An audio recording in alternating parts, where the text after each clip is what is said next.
Sejam muito bem-vindos a mais um episódio do videocast da Comissão de Educação Continuada da Sociedade Brasileira de Mastologia, Regional São Paulo, um conteúdo dedicado a todos os mastologistas. Hoje estaremos eu, Leonardo, nosso coordenador da comissão, Lincoln, com convidados especiais, Dr. Rufo de Freitas, Dr. Carlos Barrios, Dr. Franklin Pimentel, para discutirmos os melhores estudos apresentados no maior congresso de oncologia do mundo, a ASCO 2025, que aconteceu há uma semana em Chicago. Para a gente começar, como tradicionalmente fazemos, vou pedir que vocês se apresentem rapidamente, para caso alguém não os conheça, o que eu duvido, e a gente já dá seguimento com os temas para nossas discussões. Ô, Léo, dizer antes, agradecer, né, esses três grandes experts. Franklin, que é muito conhecido aqui em São Paulo e no Brasil. O Rufo, que é um dos coautores de um trabalho que foi apresentado na plenária. E um speaker internacional de ASCO, ESMO, San Antônio, Dr. Barrios. Franklin, vamos começar com você e depois Rufo e Barrios se apresentam. Boa noite a todos. Que legal, boa noite, pessoal. Boa noite. Boa noite a todos aqui. Obrigado mais uma vez pelo convite, uma honra estar aqui participando dessa discussão pós-ASCO. E meu nome é Franklin Pimentel, eu sou mastologista do Hospital das Clínicas de Ribeirão Preto, da USP, e coordenador da Comissão de Tratamento Sistêmico da SBM Regional São Paulo. Boa noite, pessoal. Eu sou Rufo, estou aqui na Universidade Federal de Goiás, sou professor titular, coordeno o Centro Avançado de Diagnóstico da Mama, o CORA. Depois a gente fala de um dos estudos que foram apresentados lá, aqui do CORA, da universidade, foi muito bacana. E também trabalho dentro do Hospital Jorge, onde sou a pesquisadora principal de alguns estudos clínicos, incluindo o A104, né? Então, fui um dos coautores aí do A104. É um prazer e uma honra a gente discutir um pouquinho com vocês essa noite. Boa noite, pessoal. Meu nome é Carlos Barrios, eu sou oncologista clínico aqui em Porto Alegre, responsável por todo esse frio que está chegando em São Paulo, mas não me culpe por isso. E um prazer estar aqui com o Rufo e com o Pimentel, né? Realmente foi um congresso muito interessante, eu acho que tem muito conhecimento interessante para trazer para a prática clínica, né? E a ideia é que a gente faça uma discussão o mais interativa possível aqui, né, para tentar levar para vocês o que provavelmente de prática, em termos de mudança de prática, venha a ser pertinente. Obrigado ao Sociedade pelo convite. Uma honra para a gente, né, Léo? Vamos começar, né, Léo? Vamos esquentar essa fogueira. Vamos lá. Só queria deixar avisado aos ouvintes que nós deixamos um material bem completo com diversos slides sobre os temas e os estudos que foram apresentados. A gente vai deixar o link para download na descrição, para quem quiser baixar depois vai estar disponível, tá? Bom, para começar, selecionamos um tema que é muito interessante no nosso consultório, né, no nosso dia a dia, que são os sintomas climatéricos. A doutora Fátima Cardoso apresentou os resultados do estudo ASIS-4, que testou o elisanetanto, né, uma droga oral, antagonista dos receptores da neuroquinina 1 e 3, um estudo randomizado versus placebo, que mostrou redução significativa dos fogachos e melhora do sono e qualidade de vida nas pacientes usando tamoxifeno ou inibidor de aromatase na adjuvância de câncer de mama receptor hormonal positivo. Franklin, eu queria, se você puder, dizer para a gente o que a gente tem hoje para esses sintomas que a gente pode oferecer para nossas pacientes com câncer de mama nessa população do estudo. Certo, Léo, obrigado. Então, a população com sintomas vasomotores é muito comum na nossa prática clínica, né, de consultório, e eu acho que antes da gente começar com a parte farmacológica, é importante a gente pegar a base de que é um sintoma que a gente deve avaliar o paciente como um todo, né? Então, a primeira coisa seria mudança de hábito de vida, prática de atividade física, alimentação saudável, e eu gosto também já de encaminhar para a acupuntura, principalmente para aquelas pacientes que são mais adeptas, que são mais favoráveis à acupuntura. Não tem tanta consistência quanto o tratamento de dor osteoarticular, mas fenômeno vasomotor também é uma das possibilidades.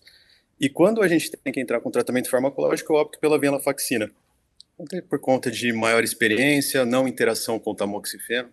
Então, sempre 37,5 miligramas, que é a dose inicial. Poucas acabam respondendo nessa dose, né? A gente sabe que o efeito placebo resolve 30% dos casos, 37,5 miligramas vai funcionar em 40% das pacientes, mas depois de um tempo a gente pode progredir para a dose de 75 miligramas, que resolve aí os 60% dos casos. E algumas outras opções que a gente tem ali na manga também, como possibilidade clonidina, gabapentina, ou até paroxetina, sempre lembrando, pacientes que não estejam em uso de tamoxifeno, porque essa sim interage, né? Por exemplo, inibidor da aromatase, paroxetina seria uma opção. Bom, Dr. Barrios, como que vocês receberam a magnitude dos resultados, né? E acredita que vem uma aprovação rápida aí do FDA, da Anvisa? Porque é interessante que, sendo uma droga para sintomas climatéricos, talvez fosse da nossa prescrição do mastologista, né? Isso é bastante interessante. É importante, deixa eu comentar uma coisa que eu acho que é fundamental para colocar isso em contexto, tá? É algo que a gente não valoriza, talvez, da forma como deveria valorizar. É que a gente, por estudo, atrás de estudo, se com as pacientes pré-menopáusicas, 3, 4 anos depois de estarem fazendo neoadjuvância, tá? Até 40% ou mais delas interromperam o tratamento. E por algum motivo muito gozado, tá, que eu não entendo, elas não contam no médico, certo? Então tem muita paciente ou que não está tomando nada de remédio ou está tomando de forma muito irregular. E isso, obviamente, tem consequências nos resultados. Então a gente tem que pensar muito claramente que isso é um fenômeno, né, que acontece e que muitas vezes a gente não fica sabendo dele, tá? Por algum motivo muito estranho. Então, do ponto de vista prático, este tipo de medicação vem a lidar com um dos sintomas que é muito frequentemente relacionado a essa falta de continuidade no tratamento. Tá? Então, ele vem para contribuir de forma muito importante a melhorar o sintoma, mas o mais importante é que vai fazer com que essas mulheres possam manter o tratamento, que é, no final das contas, o mais importante nesse cenário. Tá? E realmente os resultados foram positivos, nem todas as pacientes, né, melhoram, mas tem um dado que me parece, depois de 1 ano de tratamento, 91% das pacientes que participaram do estudo, né, quiseram continuar tomando a medicação, certo? Independente do desenho do estudo. Mas mais de 90% das pacientes, depois do determinado estudo, fizeram questão de continuar tomando o remédio, o que certamente é um sinal de que a maior parte delas eventualmente se beneficia. Então, eu acho que realmente isso vem para...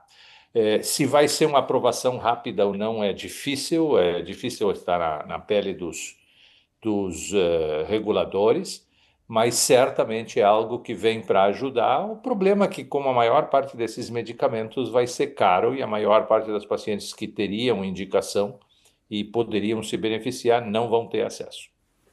O Léo, você sabe que gostei muito das colocações de todos. E eu fiquei pensando, Léo, eu vi esse nome, Oasis, aí tem um outro estudo que chama Nirvana, que é só distúrbio do sono com Elinza Netante. Eu achei que a gente estava falando de banda de rock and roll. Mas que essa pista premium, Léo, vai ficar caro. Que o Veusar, o Finzolinetante, custa nos States $550. Para frequentar essa pista premium não é para todas, mas é uma droga excelente, como todos comentaram.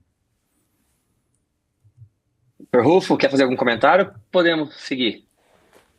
Tranquilo, é isso mesmo. Acho que a grande questão aí vai ser esse comentário que o Carlos e o Lincoln fizeram, vai ser muito importante e possivelmente essa não vai ser uma droga que vai entrar no hall de fontes pagadoras, né, como a medicação oncológica. Então, cada um vai ser, os próprios pacientes terão que comprar. E nós teremos uma possibilidade a mais, mas de fato tendo que dançar esse rock and roll numa pista premium. Legal. Bom, vamos lá. A gente optou por colocar só rapidinho um pôster, né, que acho que foi o único que não foi apresentado aqui e na plenária, se eu não me engano, que foi um estudo sobre estrogênio vaginal, né? Foram dados retrospectivos do CIRCO, 18.600 mulheres acima de 65 anos, nas quais 800 delas utilizaram estrogênio vaginal e mostrou não haver também uma associação com o uso do estrogênio vaginal e recorrência nas pacientes tratadas de câncer de mama. E mostrou um pouco atípico ali, uma melhora até de sobrevida nas pacientes que usaram por mais de 7 anos. Dr. Rufo, primeiro, queria saber de você se está consolidado aí em Goiás o uso do estrogênio vaginal para tratamento da síndrome geniturinária pós-câncer de mama? De uma maneira geral, consolidado está o promestriano, né? Esse sim nós utilizamos com muita frequência e o estriol muito pouco, em casos em que a paciente apresenta uma alteração bastante importante, sintomas bastante importantes. Lembra daquilo que o Carlos falou ainda há pouco, a quantidade de mulheres que deixam endoterapia adjuvante é bastante grande. E um dos pontos importantes, né, são os sintomas vaginais e também urológicos, né, urovaginais. Então, essas pacientes vão ter um benefício e hoje nos dá uma tranquilidade um pouco maior, né, da utilização do estriol para que elas possam também reduzir essa questão. Lembrando, né, hoje nós temos uma quantidade bastante grande de mulheres pré-menopáusicas, mulheres em torno aí dos seus 40 e poucos anos, e que estão, e eventualmente até mais jovens, e que estão fazendo bloqueio, né, bloqueio ovariano, no sentido de ter não só o inibidor de aromatase, mas também no sentido de ter inibidores de ciclina para quando tem alto risco. E essas pacientes possivelmente serão beneficiadas de alguma forma também com o estriol vaginal. Um detalhe, Leonardo, se me permitem, teve uma meta-análise grande recentemente publicada que mostra que aparentemente não teria nenhum problema em usar, e obviamente esses grandes análises com milhares de pacientes significam que as diferenças provavelmente sejam pequenas, porque tu precisa de um número grande para mostrar uma diferença. Mas esta meta-análise recentemente publicada, depois eu posso passar a referência, né, mostra de forma muito interessante, isso me chamou muito a atenção, que aquelas pacientes que estão tomando tamoxifeno não teriam nenhum tipo de impacto com o uso de estrogênio vaginal. Mas aquelas, né, as diferenças não são significativas, mas não é tanto assim, tá? Sugerindo que sim possa haver, quando tu vê o mecanismo, o oxifeno bloqueia o receptor, o inibidor de aromatase simplesmente te faz desaparecer o estrogênio, né? Sugerindo que o mecanismo de ação realmente tem um impacto nesse processo. Então, o que eu recomendaria? Eu não acho que isso está liberado. Eu acho que isso depende de uma conversa com o médico, conversa com a paciente, né?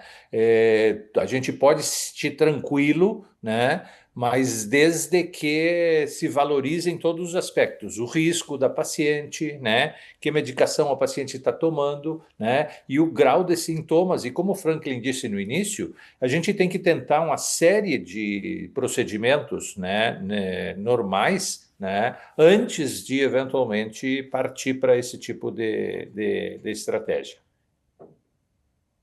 Legal, legal. Franklin, uma dúvida que talvez seja dos colegas, dá para a gente usar em todos os subtipos, receptor hormonal negativo, positivo? O que você indica aí? Essa posição até retomando essa última fala do Dr. Barrios, eu vejo muito em apresentação e realmente quando a gente pensa conceitualmente, né, o tamoxifeno vai lá, bloqueia, e aí a paciente estaria mais segura no eventual uso de estrogênio tópico, né? Mas a gente pensa numa sequência que a maioria dos pacientes que vai ter síndrome geniturinária é aquela associada a inibidor da aromatase. Tamoxifeno ele dá menos, porque ele dá um estímulo local ali, da própria ação do tamoxifeno. A gente vê muitos pacientes até às vezes tem um leve corrimento por conta de estímulo local. E as pacientes com inibidor da aromatase são as que mais sofrem. O que eu considero muito, até um estudo, acho que foi feito em 2020 agora, estudo pequeno, fase 2, que ele analisou, randomizou pacientes para o uso de uma ultra baixa dose de estriol vaginal, em síndrome de higiene urinária. E o endpoint dele era medir o estriol sistêmico, e viu que não aumentava a quantidade de hormônio circulante com uma dose baixa. Só que essa dose ela acaba sendo até motivo de chacota quando a gente vê essas apresentações, porque era 0,005 miligramas. Fala, nossa, como eu vou chegar tanto zero nessa formulação? De uma forma prática, é 1/10 do aplicador habitual de estriol. Então, aquele 1 grama de creme, ele tem meio miligrama, né, de estriol. Então, 1/10 dá essa aplicação local. Então, referente a esse estudo, o que a gente vê muito, até os colegas que trabalham com sexualidade me indicaram, me orientaram nesse sentido, é a quantidade mais ou menos da ponta de um dedo. Então, ao invés de usar o aplicador todo, 10% daria a ponta do dedo, e preferencial para os tecidos mais sensíveis, a parte de clitóris, a parte de paruretral, que concentrando nessa região é o que dá mais sintoma para o paciente. Então, eu não veria problema em relação a dependendo do sintoma, isso a gente coloca muito, né? Sintomas leves ou moderado, o hidratante vaginal, a gente tem diversas formulações, marcas aí que tem compostos com ácido hialurônico, consegue ajudar bastante, a cada 2, 3 dias. E em relação àqueles sintomas moderados, refratários ou grave, o que sobra para a gente mesmo é esse estriol tópico, e aí eu não veria problema. Em relação à idade, subtipo de tumor, eu ficaria tranquilo por conta da baixíssima absorção sistêmica. Léo, só ficar claro para os nossos ouvintes, né, Léo, que quando a gente está comentando sobre isso, tratar síndrome de atrofia geniturinária em pacientes survivors pós-câncer de mama, esse posto era baixa dose, ultra baixa dose de estrógeno, né, Léo? Coisas do tipo, aqui não tem anel de estradiol, não tem DHEA, que é o prasterona, 10 microgramas 2 vezes por semana, Léo. Mas eu gostei porque existe uma complexidade, como o Dr. Barrios comentou, inclusive referindo a essa meta-análise, Mary Best, JCOG, março desse ano, dessas particularidades que alguns compostos podem aumentar os desfechos negativos, mas que talvez a gente possa utilizar após um tumor board uma ultra baixa dose para aquelas pacientes muito sintomáticas, Léo. Eu concordo, Lincoln, só tomando aqui um pouco e dando sequência desse pôster, a gente vê que diminuiu o risco de recorrência, inclusive, né? Se a gente vê na ordem de 40%, 50% de redução, e não foi o uso de estriol tópico que vai diminuir a redução do risco. Aí talvez seja um pôster que não valide o estriol, mas eu gostei de até fazer uma interpretação diferente desse pôster. É um pôster para a gente ter uma compreensão de como analisar dados de mundo real, dados retrospectivos, numa população de survivors. Então, assim, por mais que eles tenham aí feito modelos de análises multivariadas que dividiram os grupos, né, contemplaram idade, estadiamento, tratamento realizado, a gente viu que, no fundo, essas pacientes aí de mundo real que usaram o estrogênio tópico, elas tiveram esse ganho de sobrevida por outras razões, é muito provável, que não estão sendo contempladas essas análises retrospectivas. E aí a gente poderia, inclusive, avaliar que esses parâmetros não analisados provavelmente têm muito impacto na sobrevida, que aí inclui hábitos de vida, inclui atividade sexual ou não, porque uma paciente que está fazendo uso de estrógeno vaginal provavelmente é aquela que está ativa sexualmente, é uma paciente que está com atividades psicossociais, emocionais, talvez diferenciada do grupo que não esteja usando. Então são outras características desse grupo de survivor, que eu acho que é interessante, né, a gente entender para ver até o impacto disso na recorrência da doença. Muito bem colocado, Franklin. Perfeito. Perfeito, vamos lá. Agora vamos entrando na oncologia, que é onde a ASCO se destaca. um trabalho de doença inicial, né, o NeoCARP, um estudo de fase 3, chinês, de não inferioridade, que avaliou o descalonamento da quimio neoadjuvante em pacientes com doença HER2 inicial. Comparava o THP, né, com o TCHP, desculpa, que é o padrão atual, com o THP, e mostrou que a taxa de resposta patológica completa em receptor hormonal positivo foi em torno de 65%, e em receptor hormonal negativo, em torno de 77%, e não diferente entre os grupos, né? Ainda não tem os dados de sobrevida, mas um detalhe que eles deixaram bem frisado para a gente é que menos 1/3 das pacientes incluídas eram estágio 3, né? No contrário dos estudos iniciais que adicionaram carbo na doença HER2, na neoadjuvância. Dr. Barrios, eu queria que você contasse para a gente qual que é a importância desse resultado e como que vocês vão selecionar quem não vai fazer carbo. Primeiro, Leonardo, acho que é fundamental entender que a área cirúrgica e a área radioterápica já nos supera há muitos anos nessa tendência a desescalonar o tratamento, a fazer menos tratamento, tá? E nós continuamos de uma forma muito consistente, né, por chamar de alguma maneira, fazendo overtreatment. Nós tratamos demais as nossas pacientes, né? Por toda uma questão histórica que a gente poderia discutir com mais detalhe. Mas, do ponto de vista prático, é fundamental reconhecermos, na área de oncologia, que a gente faz, na maior parte das pacientes, um overtreatment. E a gente faz isso para, eventualmente, tentar curar um maior número de pacientes, principalmente nesse cenário. Na doença HER2 positiva, quando se obtém resultados muito positivos com o duplo bloqueio e com o acréscimo da quimioterapia, já se passou por um período onde se excluiu os antracíclicos, né? Então, hoje, um monte de pessoas um monte de oncologistas em todo o mundo já estão se sentindo bem confortáveis em não incluir antracíclico, né, sem comprometer as taxas de curabilidade dessas pacientes. E agora vem a parte da carboplatina. Esse estudo sugere, na doença inicial neoadjuvante, que as taxas de resposta completa, quer dizer, a eficácia inicial do regime com e sem carboplatina é exatamente igual, tanto em doença receptor hormonal positiva quanto doença receptor hormonal positiva. No comentário que tu fizesses, é o único senão em relação... Então, isso nos autorizaria, teoricamente, a poder utilizar isso, né? Eu não tenho nenhuma evidência de suspeitar de que isso não tenha uma tradução, né, posterior negativa nos desfechos de sobrevida. Mas isso nos autorizaria a usar a medicação, né, desta forma, de 70% de resposta patológica completa, é um número muito, muito, muito respeitável.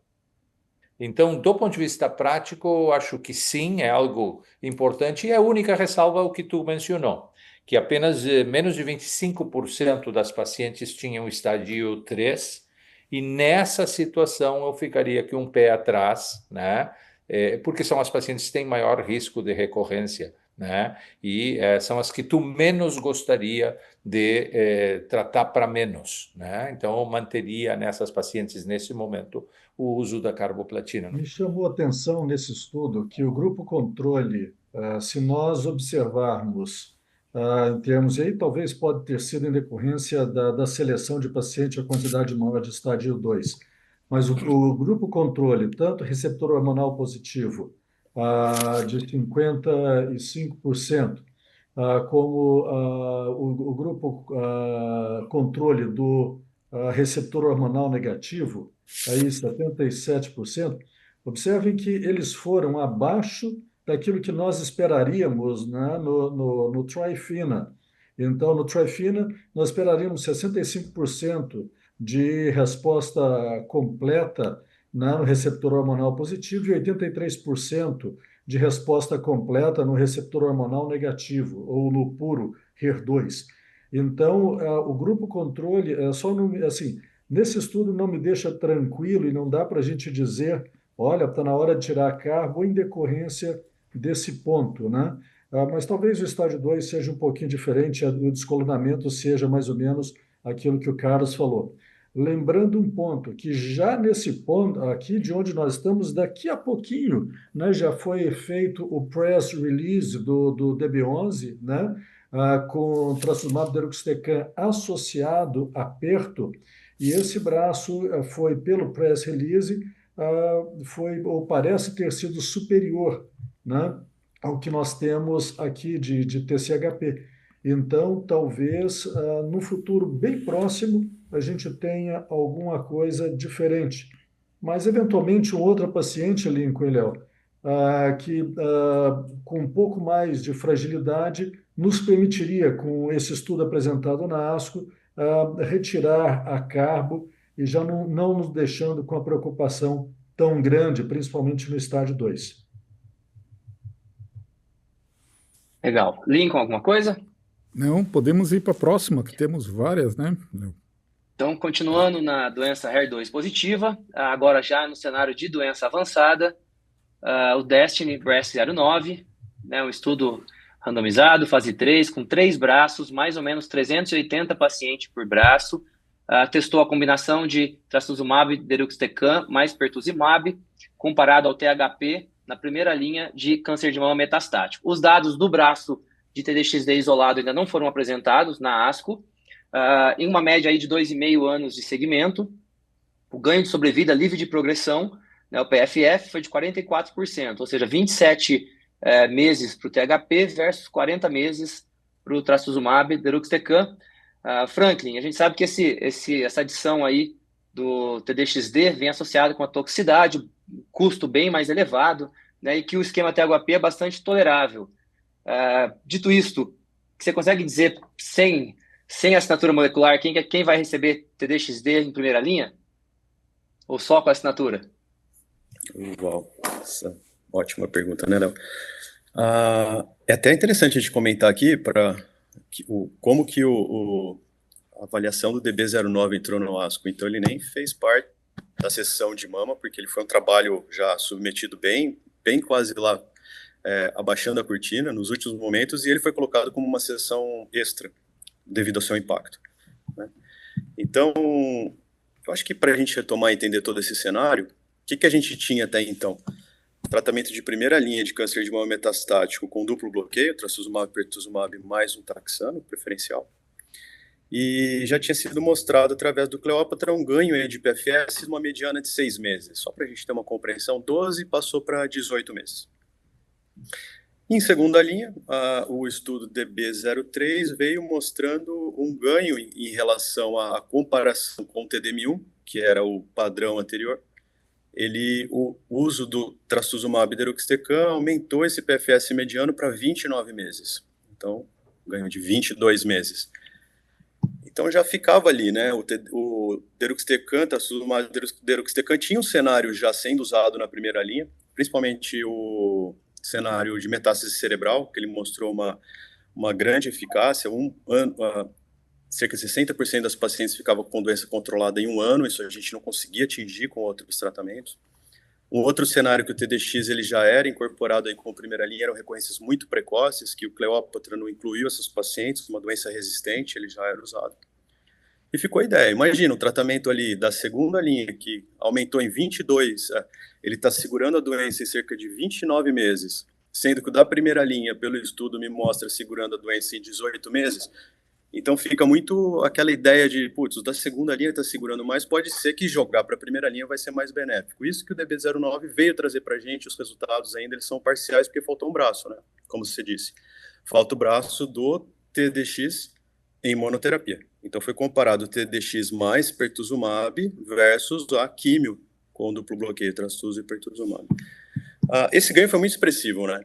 Foi uma redução aí de 44% no risco de recorrência. A gente vê nos gráficos que a doença ficou controlada. PFS mediano de um grupo foi de 40 meses versus 27 meses, deu um ganho de quase 14 meses na média, né? Na mediana de PFS. E isso mostra para a gente uma nova proposta, uma nova possibilidade de o paciente ter bem mais benefício com esse tratamento. Mas se por um lado traz uma alegria para a gente, por outro traz uma preocupação, porque ele é um tratamento mais tóxico e que as pacientes aí vão ficar por bastante tempo, né? Uma expectativa de que a mediana é 40 meses, 3, 4 anos em tratamento com esse novo tratamento. E aí a questão é a gente entender, será que todas realmente precisariam desse tratamento no primeiro momento? A gente já viu com dados de longo prazo do Cleópatra que mais de 30% das pacientes vão ter uma sobrevida maior que 8 anos, com vários anos da doença controlada. Então, assim, será que realmente encaixaria para todas as pacientes o TDX? Vai ser uma coisa que vai começar a ser muito discutida a partir de agora, né? E eu acredito, para aquelas receptores hormonais negativos, sim, é uma proposta bem interessante, porque aí o alvo fica diretamente relacionado ao HER2, mas para aquelas receptor hormonal positivo, principalmente com os resultados do estudo PATNO, que também acabou de ser apresentado em San Antônio agora, no final do ano, né, que é a associação do palbociclib à endocrinoterapia e duplo bloqueio, que aí é até interessante, que aumentou também 14 a 15 meses, que foi um tempo. Hazard ratio foi um pouco menor, mas o tempo deu esses 14 meses de aumento do DB09. Então, como é que ficaria essa proposta nas receptores hormonais positivo e HER2 positivo? Eu acho que tem muita coisa para a gente detalhar a partir daí. Até gostaria de ver a opinião do Dr. Barros em relação a esses grupos, porque acho que a discussão vai se estender. Deixa eu só acrescentar uma coisinha, então, antes deles comentarem. Dr. Barrios, Dr. Rufo, uma dúvida que o pessoal que a gente viu que comentou daqui, devem ter comentado lá também, é a duração do TDXD, né, com pertuzumab. O Cleópatra utilizou em torno de 4 a 6 meses, e tem paciente aí usando 2 anos. Então, se vocês puderem, comenta para a gente também essa questão da duração. O TDXD foi administrado por protocolo no doença, tá certo? Então, até que a doença venha a progredir, certo? E, obviamente, a percepção da comunidade internacional de que isso poderia ser demais para muitas pacientes. Agora, é fundamental todo mundo olhar os resultados e as análises da toxicidade, tá? Eu me surpreendi muito quando vi as tabelas das toxicidades comparando o uso do tratamento convencional com manutenção do duplo bloqueio com o grupo de TXD. Não há diferenças tão importantes, pelo menos dentro do estudo, certo? Então, talvez tenha pacientes que não tolerem, mas talvez tenha um número grande de pacientes que tolerem. Tá? Então, eu acho que essas são coisas que na prática clínica a gente vai ter que olhar com um pouco mais de calma.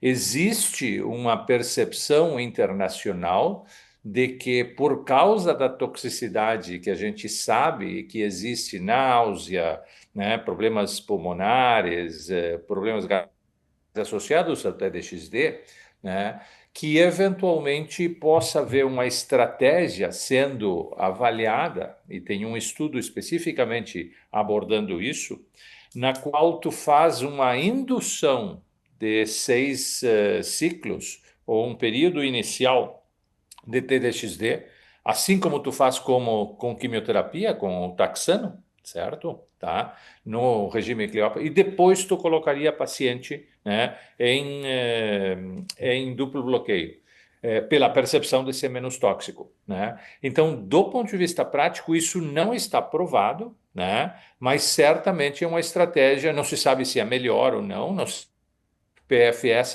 se o controle da doença vai se manter. Mas assim, não existe nenhum estudo na oncologia mamária com qualquer tratamento que, em primeira linha, te dê 40 meses de controle de doença, certo? E quando a gente vai tratar esse tipo de doença, nós sabemos que com Cleópatra nós curamos pacientes com doença HER2 positiva metastático. Tem pacientes que, eventualmente, no Cleópatra, né, tinha 15% das pacientes 8 anos sem progressão. Muitas dessas pacientes, né, provavelmente curadas da sua doença metastática. Com o TDXD, que tem superado todo o tratamento convencional, né, talvez esse número de 15% possa passar a ser 30%. E quem sabe daqui a algum tempo a gente está dizendo câncer de mama, HER2 positivo, metastático, tu cura 1 de cada 3 pacientes. Isso seria uma revolução. Este tipo de informação que a gente tem aqui agora não permite fazer essa assertiva, mas certamente é uma perspectiva que tem que ser olhada com muita calma, tá? Uma outra estratégia é usar a medicação até que a paciente eventualmente tolere e depois usar o duplo bloqueio, né? Nós não temos resultados nesse tipo de situação, mas certamente isto aqui é uma revolução. Nós estamos definitivamente trazendo para a clínica um medicamento que é muito mais eficaz do que a gente teve até agora para tratar essas pacientes, com a perspectiva de curar, né, um número muito maior de pacientes na situação metastática, o que não é uma coisa fácil de dizer. Rufo, algum comentário? Sim, não, a única coisa que me chamou, o que os dois colocaram, né, tanto o Franklin quanto o Carlos, é brilhante. Então, isso é muito bacana. De fato, o que a gente já tinha com Cleópatra já era alguma coisa extremamente positiva, né? Ou como diz o Carlos, extremadamente positiva. Então, e agora alguma coisa em cima disso, né, com a redução de 44%, é muito bacana. Me chamou assim, um aspecto importante desse estudo foi não apresentação do braço isolado do TDXD. Né? É uma pena. E talvez esse seja um braço que não tenha sido melhor do que o Cleópatra. E então, a associação, nesse momento, é o que fica e que, se porventura for e for confirmada essa possibilidade mesmo de não efeitos colaterais tão pior ou sendo semelhante ao Cleópatra em longo tempo só com duplo bloqueio, então passa a ver, e com essa possibilidade que o Carlos falou, de fato, de praticamente 30% de chance de cura, né, no paciente metastático, isso aí é imbatível, né? Ou ficará ainda mais difícil de ser batido no futuro próximo. Mas nesse momento me chamou só atenção a não publicação ou a não apresentação dos dados do TDXD isolado. Isso, eu fui também pesquisador, sou pesquisador desse grupo, né, do DB9, com 9 pacientes aqui em Goiás, e queria muito que fosse apresentado, mesmo que ele não tivesse sido melhor do que o grupo convencional, que ele fosse apresentado. Um comentário assim, só para deixar claro, não é que 30% das pessoas vão ser curadas, isso é uma estimativa minha, vendo a melhoria que a gente tem com o TDXD nesse grupo de pacientes, certo? E o braço que foi dada, Rufo, é que o braço de TDXD isolado não foi apresentado porque ainda não tinha um número de eventos, né, como para fechar a análise. Léo, ficou claro que, sendo aprovado pelo FDA, o algoritmo de tratamento para HER2 positivo metastático, com todas essas particularidades que os experts comentaram, entrarão. Foi interessante. Bom, continuamos em doença avançada, agora receptor hormonal positivo, com o estudo Serena 6, é um estudo com 315 pacientes, câncer de mama metastático, receptor hormonal positivo, HER2 negativo, que após 6 meses de primeira linha de tratamento hormonal, terapia endócrina, apresentavam mutação de ESR1, que foi diagnosticada através de ctDNA, né, biópsia líquida, seriada a cada 2, 3 meses. Se houvesse o diagnóstico da mutação, as pacientes eram randomizadas para manter inibidor da aromatase ou troca por camisestranto, e ambos mantinham o inibidor de CDK 4 e 6, né, e essa troca era feita antes da progressão radiológica ou clínica, né, apenas com a biópsia líquida. E mostrou melhora em sobrevida livre de progressão, ganho de 16 meses versus 9 meses, também sem dados ainda de sobrevida global. Dr. Rufo, é o primeiro estudo a avaliar o ctDNA, né, como ferramenta de detecção precoce de recidiva em câncer de mama. O autor disse na apresentação que a biópsia líquida chegou de vez na nossa prática. O que o senhor acha dessa afirmação e do estudo? Não, esse estudo é fascinante, tanto é que ele foi para a plenária, né? Então, assim, mostra com clareza o que pode acontecer. lembrando aquilo que você falou, que a biópsia foi colocada sequencialmente. Não tem dúvida que vem para ficar, e a única coisa interessante vai ser o custo das estratégias, mas isso permite, com essa diferença da abertura das curvas, que vai ter um nicho de pacientes, e uma vez que seja colocado a técnica para, assim, em larga escala, isso vai cair muito o custo e vai se poder fazer dessa forma seriada. Então, primeiro, é a maneira muito interessante e mostrando que nem sempre essa mutação acontece logo de início. Ela pode vir ao longo do tempo, né? E isso, em decorrência disso, essa necessidade de fazer o sequenciamento. Uma vez que seja colocado em larga escala, ela veio para ficar e vai ser utilizada. Essa estratégia é muito interessante, porque deixa, dentro daquilo que a gente chama de medicina personalizada, você personaliza mais o seu tratamento e permite antecipar uma forma, né, de nova abordagem, de mudança de medicação de forma inteligente e aí evitando ou pelo menos postergando a resistência endócrina por mais tempo. Quem quer comentar? É uma estratégia inovadora essa, né? Como vocês comentaram, usar uma ferramenta molecular para detectar precocemente em relação ao que já existe dos exames de imagem e clinicamente, e mudando os desfechos, melhorando a qualidade de vida. Há um custo, obviamente, para essa estratégia, mas isso é uma mudança de paradigma, uma mudança de conceito. Eu concordo, viu, Lincoln? A gente não tem hoje em dia essa proposta aí, ela não é muito. Apesar de a gente ter muita expectativa em cima da análise ctDNA para dosagem, para mudança de diagnóstico, objetivamente o que a gente faz hoje é pescar mutações como ctDNA, eventualmente, para direcionar tratamentos de acordo com mutações encontradas, né?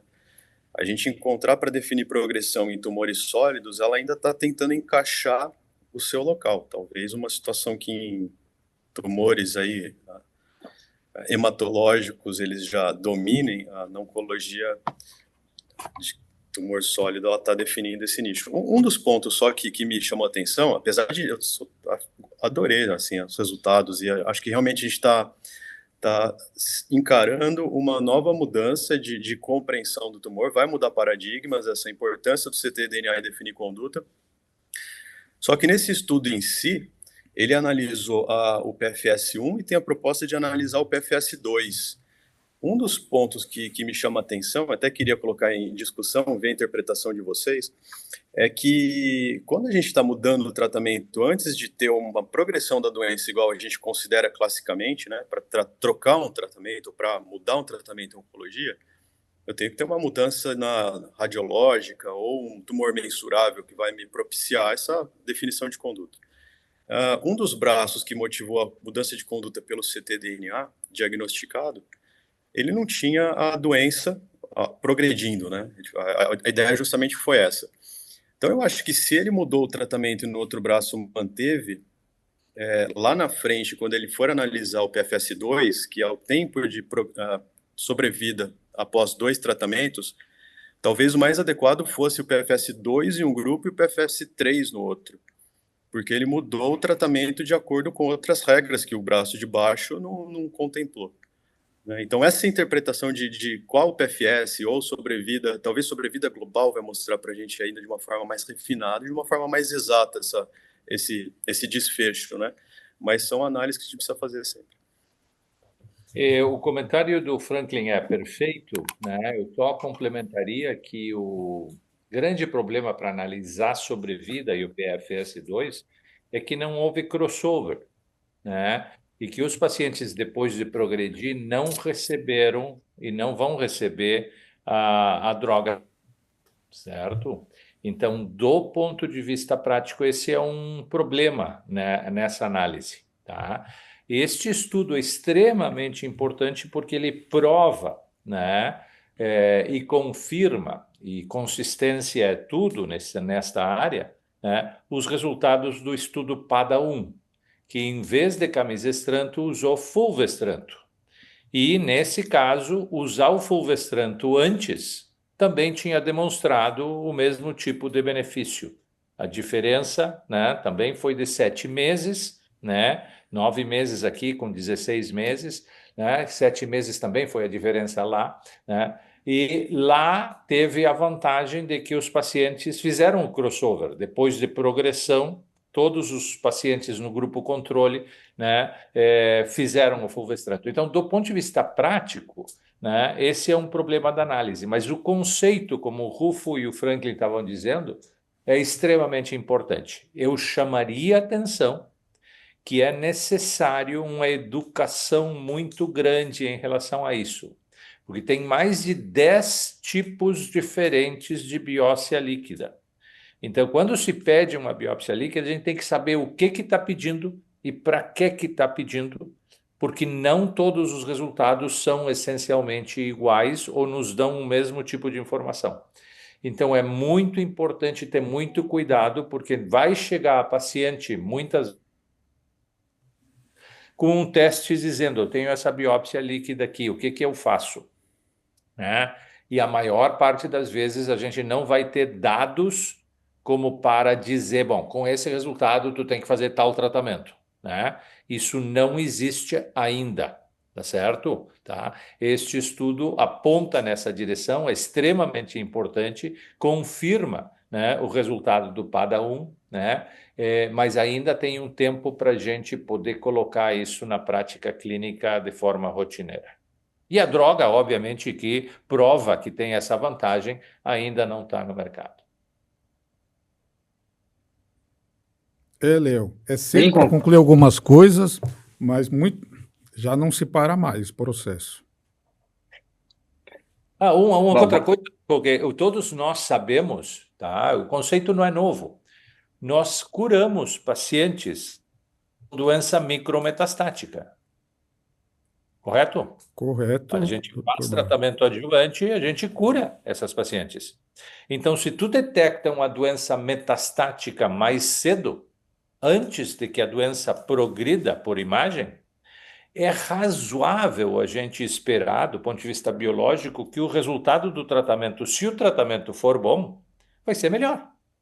Né? Então, isso aí está razoavelmente comprovado. Agora, se a gente vai a longo prazo ter um benefício em sobrevida, etc. e tal, isso acho que ainda precisa, nós termos um pouco mais de cuidado. Mas biologicamente, né, tu tratar a doença antes pareceria ser algo que é melhor.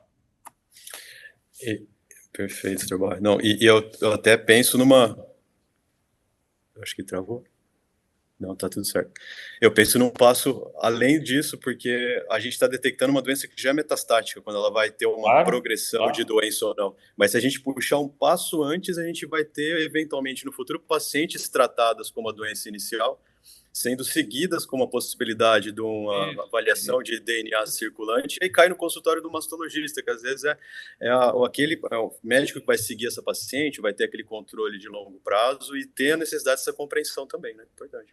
Todos os estudos adjuvantes que estão sendo conduzidos hoje em dia, tá?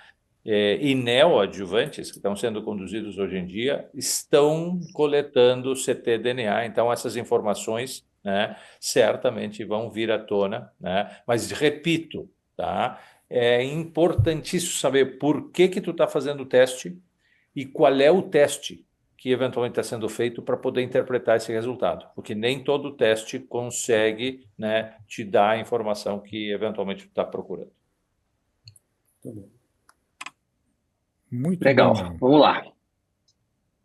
Agora vamos para o cenário de doença triplo negativa avançada, no estudo Ascent 04, né, um estudo de fase 3, com 443 pacientes, avaliou a combinação do ADC, anti-TROP2, sacituzumab e govitecan, mais pembro, na primeira linha de câncer de mama triplo negativo, não ressecável ou metastático, com expressão de PDL1.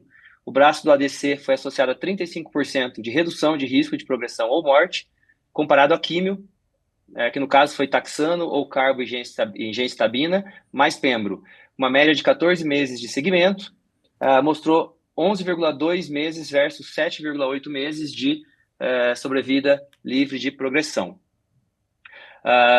Dr. Rufo, com esses dados, o sacituzumab govitecan mais pembro passa a ser a primeira linha no tratamento metastático do tipo negativo? Uau, passa, sem dúvida. Para mim, esse foi o grande estudo dessa ASCO. E o bacana dessa história é você começar, né, a ser história viva desse desenvolvimento do tratamento de câncer de mama. Há algum tempo atrás, eu fiz parte também do Keynote 355 e que estabeleceu, né, o pembrolizumab como imunoterapia associada à quimioterapia como primeira linha do tratamento do câncer de mama metastático triplo negativo que expressassem, né, o PDL1 pelo 22C3 com mais de 10%. E agora, nesse novo estudo, essa possibilidade real, ou seja, essas queridas amigas que estariam conosco tão pouco tempo, agora passam a ter uma possibilidade de uma sobrevida livre de progressão bastante grande. Ou seja, nós estamos falando de pelo menos 50% de mulheres vivas aí, sabe, com mais de 2 anos. É muito bacana o que a gente viu nesse estudo. Então, não tem dúvida, haverá um grande problema que é a questão da fonte pagadora. Não é uma terapia que ficará barata. Esse talvez seja o grande óbice dessa associação, mas respondendo à sua pergunta, Léo, não tem dúvida, esse passa a ser o novo padrão para triplo negativo metastático na primeira linha em mulheres que expressem PDL1 por 22C3 acima de 10. Eu acredito que não tem como nós negarmos a importância, ainda que não tenhamos, nesse momento, um aumento da sobrevida global. Lembra, teve uma pergunta da doutora Picard a respeito do crossover e da possibilidade de contaminação fazendo com que houvesse uma dificuldade de interpretação na sobrevida global. E foi muito bacana, porque nesse estudo, do ponto de vista ético, então, a essas pacientes, e a vasta maioria delas, foi possível fazer o crossover. E para quem não utilizavam a associação, para utilizar o SAS na sequência. Então, observando também aí um benefício legal. Com isso, talvez haja uma dificuldade de interpretação na sobrevida global, mas até para nós entendermos a longo ou em longo prazo, se porventura nós não conseguirmos, ou se haverá algum benefício de não colocar o SAS de início, mas colocarmos ele na sequência, como ficaria. Então, isso é uma resposta que ainda vem com o passar do tempo. O crossover permitirá, de alguma forma, visibilizar dessa maneira, mas nesse momento, tirando a toxicidade financeira, para mim foi o grande estudo e a grande vedete dessa ASCO 2025. Bom, legal. Franklin, Não, pode continuar. Tá. Franklin, na paciente que usou pembro, né, nos moldes do Keynote 522 e progrediu sistemicamente, esse esquema do SAS govitecan com a pembro pode ser utilizado na doença metastática? A gente tem essa resposta? Legal, ótima pergunta, né? Pergunta do milhão, né, Léo? A gente tem sempre a pergunta do milhão aqui. Quem acerta aquelas perguntas que é difícil resposta. Só retomando um dos pontos, queria até ter falado antes do Rufo, né? Não queria ter deixado ele falar, não, deixa eu ver. Porque até gostaria de parabenizar o Rufo não só por ser um dos autores do trabalho, né? Esse excelente trabalho que foi apresentado de destaque na ASCO, mas como de outros, essa ASCO aí o Rufo e o grupo dele brilhou. Então, fica meus parabéns aqui, Rufo, a toda a sua equipe, a esse trabalho, a toda a participação que vocês tiveram no ASCO esse ano, viu? Excelente. Para contextualizar só colocar como porcentagem, esse é um grupo que faz parte de 40%, mais ou menos, dos tumores triplo negativos. Então, aqui, para quem está menos habituado a essas porcentagens, que são os tumores PDL1 positivo dos triplo negativos. Então, o sacituzumab govitecan já é aprovado para a segunda linha pós-quimioterapia. Essa aprovação ele já tem. E aqui no estudo que a gente vê agora, foi nesse grupo de 40%, a associação dele com o pembro em comparação com a quimioterapia, se ele teria o benefício ou não. Então, a gente viu um ganho consistente, né, na sobrevida livre de progressão, e ele era aberto para as pacientes participarem do estudo se tivesse recebido pembrolizumab ou outra imunoterapia. Outras a gente não tem, mas seria estudos, né? Se tivesse usado no cenário de NEL ou de adjuvância, mas só 5% das pacientes tinham recebido.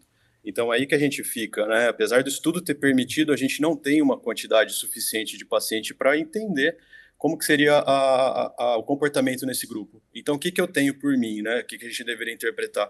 Eu ficaria mais favorável a usar ou não, nesse sentido, a imunoterapia de acordo com o tempo do uso anterior. O paciente que tem uma recorrência muito perto do uso, favorece, vai falar mais a favor de não.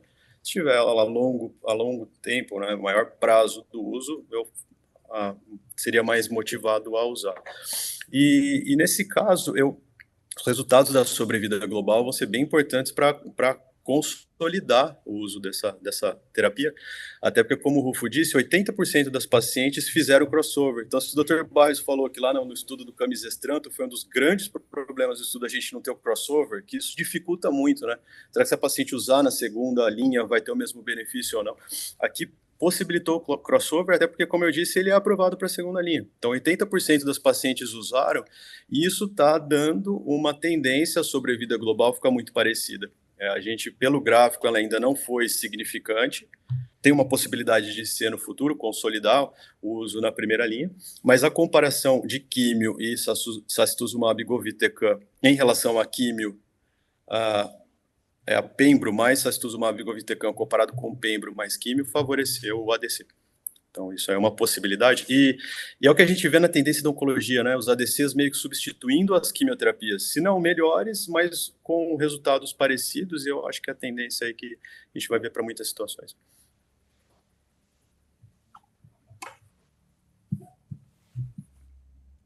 Lincoln, mais alguém? Dr. Barros? Não, eu ia perguntar exatamente isso para o Barros. Se for aprovado e a paciente é fitness, excetuando o custo e a fonte pagadora, Sacigov e Pembro é a primeira linha? Para as pacientes com PDL1 positivo? Não, concordo. Sim, é 7 meses versus 11 meses. Então, quando tu, eventualmente, de controle da doença inicial, então é uma diferença importante, é clinicamente significativa.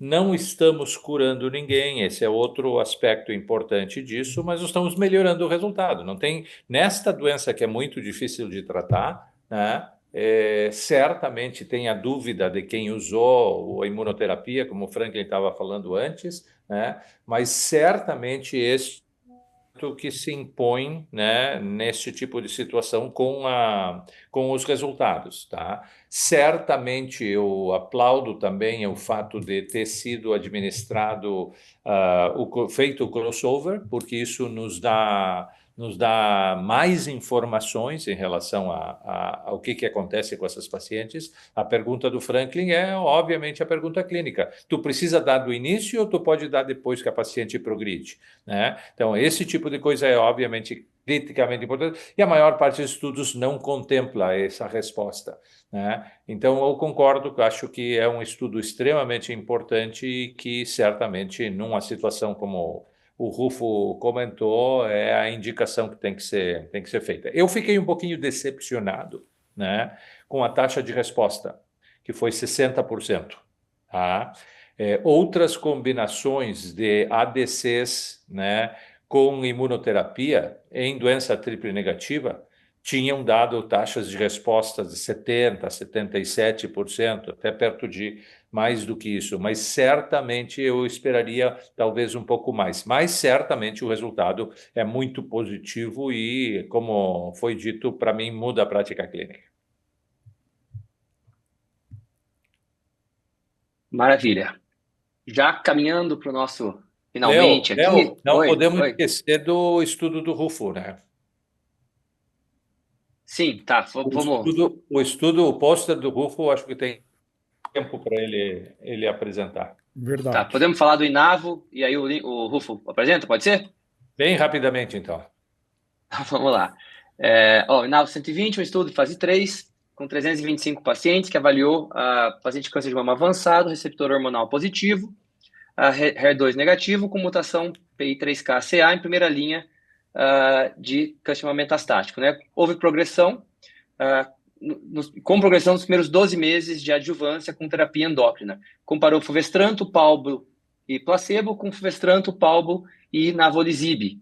Mostrou tanto sobrevida livre de recorrência, 17 versus 7 meses, e nesse temos sobrevida global, 34 vezes 27 meses, com 30% de redução de mortalidade num follow-up aí de quase 3 anos.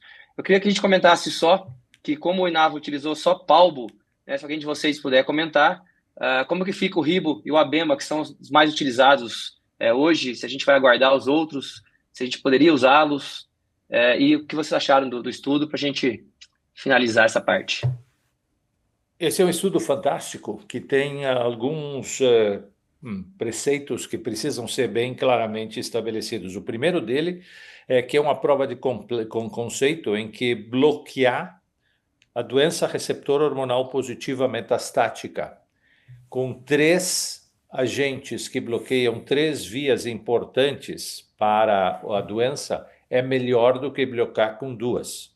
Nós já sabíamos que 2 drogas era melhor do que uma, com todos os estudos de primeira linha com inibidor de ciclina. Agora, tu bloquear com 3 drogas é melhor do que 2. E melhor, muito significativo, tu dobra o controle da doença. Esse é o primeiro conceito. A complexidade da doença receptor hormonal positiva precisa de combinações. E as combinações vão ser o futuro desta área. O segundo conceito importante, eu já vou responder a tua pergunta, Leonardo. O segundo conceito importante é o conceito de selecionar o grupo de pacientes. Pacientes que têm uma mutação específica, que representam aproximadamente 40% das pacientes com câncer de mama receptor hormonal positivo, que têm uma mutação na via de PI3 quinase, tá? Esse grupo de pacientes que tem um comportamento clínico de uma recorrência muito cedo na história natural, durante ou nos 2 primeiros anos, esse grupo de pacientes vai muito mal. Tanto que o grupo controle teve um PFS só de 7 meses, com a combinação de inibidor de ciclina e tratamento endócrino. Então, certamente, para este grupo de pacientes que é clinicamente pior, e tem uma mutação de PI3 quinase, essa combinação tríplice é absolutamente fantástica. E por que se usou palbociclib? Primeiro, porque na época que o desenho do estudo foi feito, palbociclib era o que estava mais disponível. E segundo, palbociclib parece ser, dos inibidores de ciclina, a droga que é mais fácil de combinar. Certo? Então, não se surpreendam, vai ter muito estudo ainda nesta área usando palbociclib como combinação. E como desfecho secundário, não, mas como resultado de tudo isso, as combinações com o ribo e as combinações com o abema vão ser feitas em estudos menores, mostrando a factibilidade de que isso possa acontecer. Então, não é surpresa que o palbo esteja nessa situação e, de certa forma, um ressurgimento do palbo nesse tipo de cenário. Barrios, uma perguntinha simples. O Inavo chega no Brasil esse ano ou 2026 e qual que vai ser o custo estimado? Não tenho a menor ideia, né? Acho que deve ser durante o ano que vem, né? mas não tenho essa informação precisa, né? E custo, não tenho a menor ideia do custo dessas medicações. Ô, Léo, então vamos coroar solicitando para o professor Rufo, que apresentou o projeto na ASCO para os nossos ouvintes. Rufo, por favor. Pois é, foi muito bacana. No domingo eu apresentei a situação, né, do SUS no Brasil na última década, pegando três aspectos diferentes. Primeiro, rastreamento dentro do Sistema Único de Saúde, utilizando, né, o DataSUS. E aí vimos que não houve mudança, não houve benefício de rastreamento, a cobertura mamográfica no Brasil de aproximadamente, em média, na última década, de 22%, e sem ter aumento ao longo do tempo. Dividimos nas 5 regiões e uma disparidade entre as regiões, né? Muito menor essa cobertura aqui no Centro-Oeste, no Norte e Nordeste, e maior no Sul e Sudeste, mas nunca chegando acima de 28%, 29% de uma maneira geral. Depois, também vimos, né, que uma em cada 2 brasileiras tem tumores 3 e 4, estadio 3 e 4 ao diagnóstico. E piorou depois da pandemia, antes era em torno de 45, 46, e sobe para 54%, né, aí no ano de 2022, e persiste 2024 a 54%. E o terceiro ponto, lei dos 60 dias, 58% das mulheres, ao longo da década, não houve nenhuma melhora em relação a isso, não houve redução da lei dos 60 dias, mostrando que 58% das mulheres brasileiras fazem, entre o diagnóstico e o tratamento, mais de 60 dias, 58%. Então, são números, quase 2 em cada 3 mulheres não segue a lei dos 60 dias. E bacana, na segunda-feira, então, a apresentação oral do estudo Itaberaí. O estudo Itaberaí, rapidamente, é o primeiro estudo randomizado brasileiro em termos de rastreamento do câncer de mama. E nós fizemos isso aqui na cidade de Itaberaí, e basicamente 3 aspectos importantes. O primeiro, treinando agentes comunitários de saúde a fazer o exame físico da mama das mulheres na casa das mulheres onde elas já visitam. Segundo, organizando, através de 2 aplicativos, o fluxo dessas mulheres. Uma vez que, através do primeiro aplicativo, chamado aplicativo Rosa, uma vez que a agente de saúde detecta alguma coisa, ela já comunica com a unidade de saúde e a unidade de saúde já deixa marcado consulta para aquela mulher, que ela passa a ser não mulher, mas ela passa a ser paciente a partir daí. E um segundo aplicativo chamado RosaWatch, que organiza a jornada dessa paciente dentro da unidade, descentralizando a biópsia, ou seja, confirmado a lesão, palpada ali atrás pela agente de saúde, a confirmada a lesão, essa paciente já vai para ultrassom, faz biópsia descentralizado, não vai para unidades em outras cidades, ali na própria cidade já faz a biópsia dela, e confirmado o câncer, e enquanto está esperando isso, é que vai fazer a mamografia. O que nós percebemos, então, nesses dados preliminares? Aqui, 60% das mulheres no grupo controle era formado por mulheres em que a agente de saúde visitava, mas falava para elas o que o Ministério da Saúde recomenda. Ou seja, mulher, se você tem de 50 a 69 anos, faça mamografia a cada 2 anos. Se porventura sentir alguma coisa, vá à sua unidade de saúde, mas sem palpar a mama dessa mulher. 60% das mulheres randomizadas nesse grupo tinham tumores estadio 3 e 4. E no grupo intervenção, o grupo intervenção era as agentes de saúde faziam a mesma coisa, mas, por outro lado, elas examinavam as mamas dessas pacientes. E nós podemos ver que houve, então, estadio 3 e 4 a 30%. Em outras palavras, uma diferença de 50%, uma redução de 50% nos estádios 3 e 4, no grupo de mulheres em que a agente de saúde fez o exame físico na casa dessas próprias mulheres. Então, assim, nós esperávamos ter uma redução de 20%. O estudo indiano, que foi o precursor dessa técnica, reduziu em 10% ao longo de 20 anos. Aqui, nesses dados preliminares, 50%, quando nós esperávamos 20%. Lembrando que talvez, ao longo do tempo, essa diferença diminua um pouco, né? Porque essas pacientes vão acabar sendo também detectadas, enfim, talvez essa diferença não seja tão grande, mas nesses dados preliminares a diferença foi muito acima do que nós imaginávamos. E um evento adverso muito interessante que aconteceu no estudo. Na cidade de Itaberaí, nós tínhamos, antes da implementação desse estudo randomizado, 4% de cobertura mamográfica, de rastreamento mamográfico. Ao longo do tempo, criou-se um hábito de fazer o rastreamento mamográfico e depois de 3 anos do estudo, então, 30% das mulheres do SUS de Itaberaí estão fazendo rastreamento mamográfico. Em outras palavras, lembrando, tradicionalmente em Goiás, não mais de 18%, ainda não houve nenhuma cobertura mamográfica acima de 18% no estado de Goiás.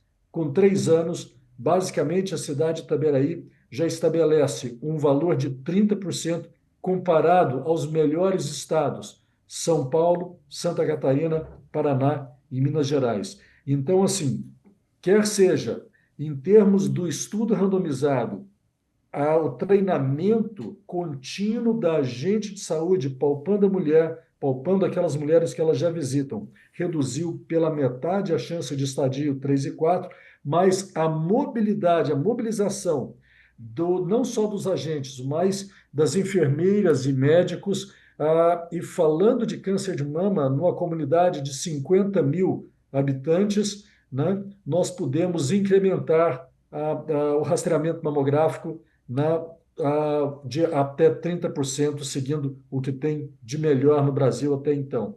Então, esse é um estudo que até agora ele continua aberto, continua em andamento. Foram randomizadas até o momento 3.671 mulheres nos 2 grupos, e nós continuamos ainda incluindo mulheres e também com abertura para outras cidades para que se possa fazer um estudo randomizado e nós chegarmos aí pelo menos à marca de 26 mil mulheres no Brasil randomizadas. Então, ainda há muito por vir. Me questionaram se não era hora de nós passarmos e fazermos um crossover, fazendo também, colocando as mulheres do grupo controle para para que fosse feito o treinamento das agentes de saúde, mas como ainda são dados preliminares, nós acreditamos que devamos ainda ter dados mais robustos para fazer esse crossover e para ter um ensaio mais adequado. Mas o fato é que, nesses dados preliminares, foi uma diferença tão grande que nós próprios nos surpreendemos. Parabéns, Rufo. Projeto fantástico de importância na saúde pública. E lembrando, né, Léo, que a gente sempre pode fazer mais. Mas, Léo, chegamos novamente ao nosso término. Aí. Queria agradecer, Léo, você, um amigo de sempre, a diretoria, essa pleiade de speakers que só iluminaram, abrilhantaram nosso videocast de highlights de ASCO. Dizer para os ouvintes que nós disponibilizaremos todos os slides, né, Léo? E sim, queria que os nossos convidados dessem suas mensagens finais, né, Léo? Isso aí. Franklin, mensagens finais. Que legal. E foi um resumo, né, Lincoln? Senão a gente conseguia por horas aqui conversar de tanta novidade. Foi um excelente congresso e adorei demais aqui o convite, tá entre amigos, discutindo tanta novidade. E até a próxima. Boa noite a todos.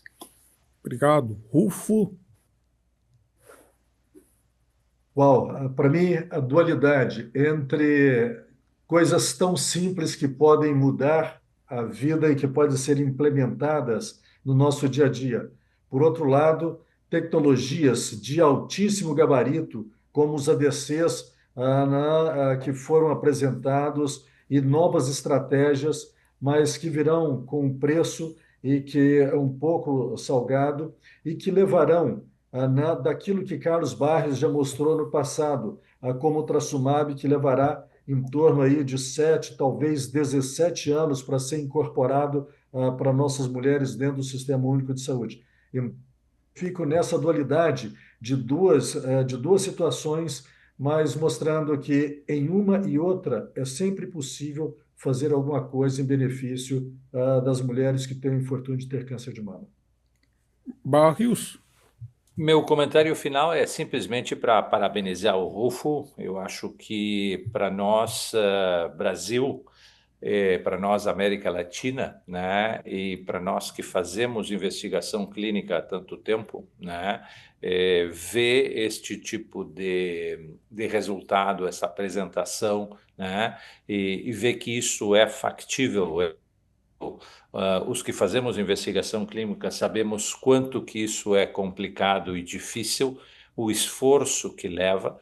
Então, eu queria, assim, publicamente dizer que eu fico muito, além de satisfeito, extremamente orgulhoso, Rufo, né, da performance, né, que eventualmente tu tens tido nesse sentido. Eu já tenho te visto apresentar isso muitas vezes e espero te ver apresentar isso muitas vezes mais, assim como outros projetos.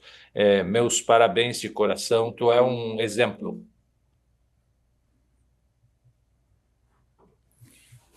Bom, é isso aí. Lincoln? Por favor, Léo. Vamos É isso aí. Eu queria dizer que eu também agradeço a oportunidade de sentar com vocês, aprender com vocês essa 1 hora. Agradecer o apoio da sociedade pelo nosso podcast, ao Lincoln, coordenador, e pedir que todos nos acompanhem, que em breve teremos mais um episódio com mais algum tema relevante para a gente discutir e aprender. Um grande abraço e obrigado. Obrigado, abraço.